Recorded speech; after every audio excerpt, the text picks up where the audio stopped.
Your team is losing. The clock is running. The opposition fans are already celebrating. The commentator's voice has that quiet, resigned tone that tells you the story is over. Your players look broken. The stadium is half empty because the other half have already left to beat the traffic. And then, something shifts. A goal. Then another. Then the crowd starts believing before the players do. Then the players feel the crowd and start believing too. And suddenly, in the span of minutes, the impossible becomes possible. And then the possible becomes real. And then the real becomes the kind of story people tell their grandchildren. That is a comeback. And football, more than any other sport on earth, has given us more of them, more dramatic, more inexplicable, more beautiful than anything else in the history of sport. These are the greatest ones ever told. Part 1. The Miracle of Istanbul. 2005. Champions League Final. If you have to pick one night, if someone holds a gun to your head and says name the single greatest comeback in football history, you say Istanbul, May 25, 2005, Ataturk Olympic Stadium, AC Milan versus Liverpool, the Champions League Final. AC Milan in 2005 is not just a good team, they are a machine. Kaká pulling the strings in midfield, Hernan Crespo up front, Paolo Maldini, Cafu, Alessandro Nesta across the back. A squad assembled over decades, dripping with experience, dripping with talent, coached by Carlo Ancelotti, with the cool precision of a surgeon. Liverpool, by comparison, are there on heart, driven by a manager named Rafael Benitez, who has welded together a group of fighters rather than superstars. Steven Gerrard is their engine. But on paper, on every piece of paper, Milan are better. The first half is a disaster. Paolo Maldini scores in the first minute. The first minute. Before Liverpool fans have finished finding their seats, they are already behind. Crespo adds a second before halftime, then a third. 3 goals in the first 45 minutes. Milan are playing exhibition football by the end of the half, passing with a casual elegance that borders on cruelty. At halftime, the scoreboard reads 3-0.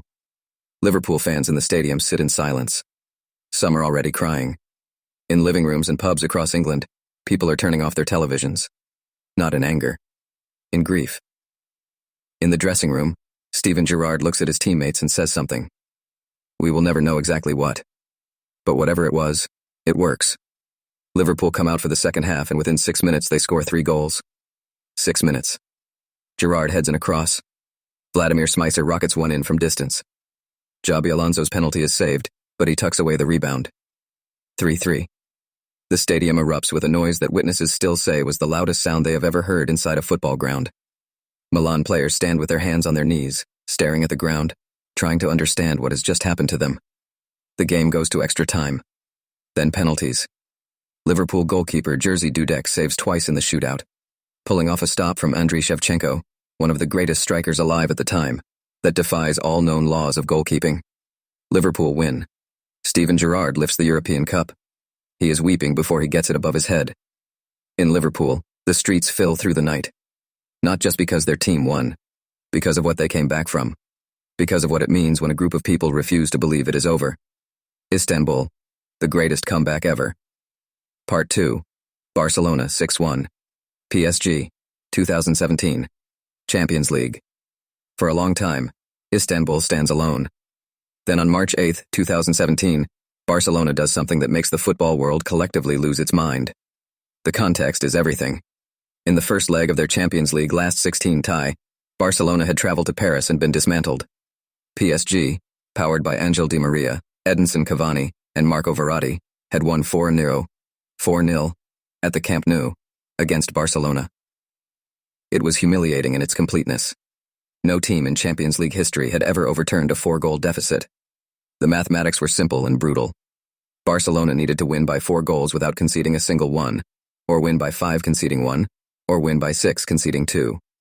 Any slip, any single PSG goal, and Barcelona were out. Every analyst said it was impossible. Every journalist said it was impossible. Most Barcelona fans, if they were being honest, said it was impossible. The return leg begins, and Barcelona score early. Fine. Then they score again. Still possible but improbable. Then Cavani scores for PSG. That is the killer. Barcelona now need 4 more goals, against one of the wealthiest squads ever assembled. With 20 minutes left, they score 3 in the final 5 minutes. The last goal, the 6th, the one that completes the most improbable aggregate comeback in Champions League history, comes in the 4th minute of stoppage time. Sergi Roberto, a midfielder, receives the ball in the box and stabs it into the net. He runs toward the corner flag with a look on his face that is not celebration. It is disbelief. His own disbelief at what he has just done. The Camp Nou erupts so loudly that the television broadcast audio distorts. The commentator, a professional paid to find words for extraordinary moments, can only scream. The name this comeback acquires, La Remontada, the comeback. In Spanish, the word is specific to football comebacks of almost supernatural scale. Barcelona earns the defining example. Part 3. Liverpool 3-3. AC Milan, 2005. First half mirror. Actually, let us step back even further than Istanbul or Barcelona. Let us go to 1999. Old Trafford, May 26th. The treble final. Manchester United versus Bayern Munich. Champions League final. Bayern Munich lead 1-0 going into stoppage time. They have dominated the match. Their players are already mentally preparing their winners' speeches. The substitutes on the bench are pulling their Champions League winners' medals out of their pockets, ready to put them around their necks. The UEFA official has already attached the red and white ribbons of Bayern Munich to the trophy. Teddy Sheringham scores in the 91st minute. United's first shot on target all night. 1-1. Ole Gunnar Solskjaer scores in the 93rd minute. United's second shot on target all night. 2-1. 2 goals in stoppage time. 2 shots on target all game. Champions of Europe. Bayern Munich players collapse on the pitch. Grown men, professional footballers hardened by decades of competition, fall to their knees and sob. Not because they lost a football match, because they had already won it. Because in their minds, in their hearts, in every objective assessment of the 90 minutes they had just played, they had won it. And then the last 3 minutes of football history stole it from them.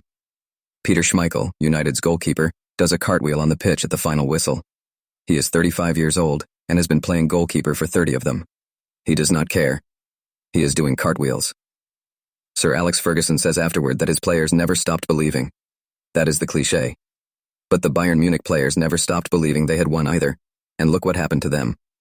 Football does not care about belief. Football cares about the final whistle. Part 4. Deportivo La Coruna and the night that broke Milan. Before Istanbul, there was Deportivo. April 2004. Champions League quarter-final. AC Milan versus Deportivo La Coruna from Spain. First leg in Milan. Milan win 4-1. The tie is effectively over. Deportivo are a mid-table Spanish side with a handful of talented players and absolutely zero business being in the quarter-final of the Champions League. Milan travel to the second leg with the relaxed confidence of a team that knows they have one foot in the semi-final and are simply going through the motions. Deportivo score in the first minute. Fine. They score again. Still fine for Milan, who need to concede 3 more to go out. Deportivo score a third. Now Milan need a goal and they cannot get one. Deportivo score a fourth. Deportivo La Coruna 4, AC Milan 0. Deportivo advance on aggregate. The Riazor Stadium, a modest ground in the northwest corner of Spain, produces a noise that night that local residents describe as audible from several miles away. Deportivo's players run and jump and scream and fall to the ground in tears. Milan's players walk off the pitch with the expression of men who cannot explain what they have just witnessed. 1 year later, the same AC Milan team would find themselves on the other side of a comeback in Istanbul. Perhaps the football gods have a sense of continuity. Part 5. England versus Germany, 1966, and the ghost of comebacks. Let us talk about a different kind of comeback. Not a single match. A national one. Germany, 1954. West Germany are a nation still in ruins, still rebuilding from the war, still carrying a shame so heavy it bends the country's back. They enter the World Cup as massive underdogs. Hungary, the mighty Magyars, are considered possibly the greatest international team ever assembled. They have not lost a match in 4 years. They beat West Germany 8-3 in the group stage. In the final, Hungary lead 2-0 after 8 minutes. The match appears to be a formality. West Germany scored 2 quick goals, 2-2, and then, in the 84th minute, Helmut Rahn scores the winner. West Germany win the World Cup. The broadcast moment, the radio commentary by Herbert Zimmermann, who screams Deutschland ist Weltmeister, Germany are world champions, becomes one of the most famous pieces of audio in European history. It is played at national ceremonies decades later. It is the sound of a broken nation finding, in a football result, something to believe in again. That is what a comeback can be. Not just 3 goals in 6 minutes. Not just a scoreboard changing. A country, looking at itself in a mirror after years of darkness, and seeing something it recognizes as hope. Part 6. Greece, Euro 2004, and the comeback. Nobody saw coming. There are comebacks within matches.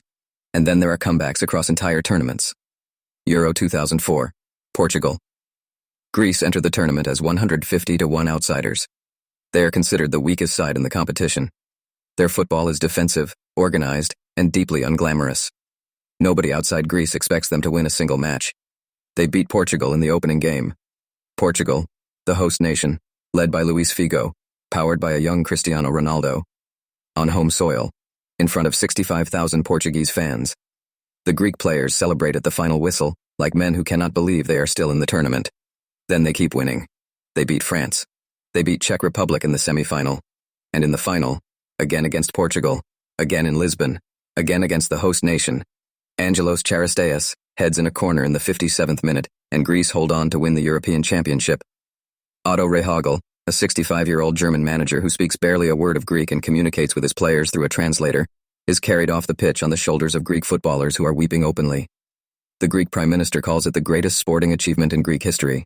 No single-match comeback. A tournament-wide comeback from irrelevance. From invisibility. From the status of also-rans who were not supposed to be there at all. Part 7. Leicester City and the 5,000-1. In 2015, bookmakers offer odds of 5,001 on Leicester City, winning the English Premier League. To put that into context, the bookmakers also offered 5,001 on Elvis Presley being found alive. They offered the same odds on the Loch Ness Monster being confirmed real. Leicester City had spent most of their history yo-yoing between the top two divisions of English football. They had never won the league. Their stadium held 32,000 people. Their wage bill was a fraction of Manchester City, Chelsea, Arsenal, and Manchester United. Clubs who had spent hundreds of millions building squads specifically designed to win the title. In April 2015, Leicester are bottom of the Premier League with 9 games left. They win 7 of those 9. They survive relegation on the final day. The following season, led by a 68-year-old Italian manager named Claudio Ranieri, who everyone assumed would be fired within months, and powered by Jamie Vardy, Riyad Mahrez, and N'Golo Kanté, players the big clubs had rejected or overlooked, Leicester City win the Premier League. The mathematics of improbability collapse. The odds that were offered as a joke become one of the greatest genuine sporting stories of the modern era.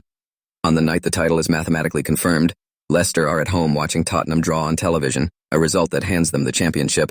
The players gather at their captain Wes Morgan's house. When the final whistle goes at Spurs, they rush into the garden screaming. Jamie Vardy, in bare feet, runs straight into a swimming pool. There are more elegant ways to celebrate winning a league that was 5,001 against you. None of them would have been better. Part 8. Why we need comebacks. Here's the question that lives underneath all of these stories. Why do we need them so much? Every sport has upsets. Every sport has dramatic finishes. But football's comebacks carry a particular emotional charge that nothing else replicates. And the reason, when you think about it, is quite simple. Football is a low-scoring game. Every goal is an event. Every goal changes the arithmetic of a match significantly. A sport where teams routinely score 7, 8, 9 times cannot generate the same comeback electricity because the mathematics are too forgiving. In football, one goal can be the difference between heaven and heartbreak. And the clock runs continuously. It never stops. There are no timeouts, no commercial breaks, no coaches calling plays from the sideline to reorganize a collapsing defense.